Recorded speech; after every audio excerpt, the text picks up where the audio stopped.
അല്ല ഈദല്ല വരുന്നത്. അപ്പം നിങ്ങൾ എന്തൊക്കെയാണ് ഉണ്ടാക്കുന്നതെന്ന് തീരുമാനിച്ചോ? ബിരിയാണിയാണോ, നെയ്ച്ചോറാണോ, ചിക്കൻ ഫ്രൈ ഉണ്ടാവുമായിരിക്കും അല്ലേ?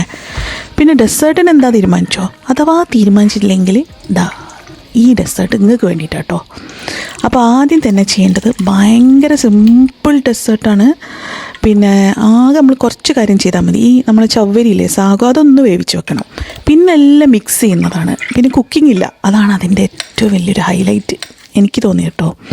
അപ്പം മാംഗോ പൾപ്പ്, മിൽക്ക്, ഇതെല്ലാം കൂടി മിക്സ് ചെയ്യുക. ലാസ്റ്റ് നമ്മൾ ഫ്രൂട്ട്സ് അതും കൂടി മിക്സ് ചെയ്യുക. ഈ പൾപ്പില്ലേ, മാംഗോ പൾപ്പും മിൽക്ക് മെയ്ഡും കുറച്ച് മധുരം കൂട്ടുകയും കുറയ്ക്കുകയൊക്കെ ചെയ്യട്ടോ. അതൊക്കെ നിങ്ങളെ ടേസ്റ്റിനനുസരിച്ച്. ഇനി ഒന്നുമില്ല, ഇനി ഒരു ഗ്ലാസ് എടുക്കുക, നമ്മൾ ഡെസേർട്ട് ഒഴിക്കുക, പിന്നെ കുറച്ച് ഗാർണിഷ് ചെയ്യുക. മിൻ ലീഫൊക്കെ വെക്കട്ടോ സ്റ്റൈലിന്. അത് തിന്നണ്ട കേട്ടോ, വേറെ തന്നെ ടേസ്റ്റ് ആയിരിക്കും. മിൻ ലീഫ് ഒരു സ്റ്റൈലിന് മാത്രം ഞാൻ വെച്ചതാണ്. പിന്നെ കുറച്ച് ഐസ് ക്യൂബ്സൊക്കെ വെച്ച് തണുപ്പിച്ച് അങ്ങോട്ട് കഴിക്കുക. അപ്പോൾ എല്ലാവർക്കും ഈദ് മുബാറക്ക്.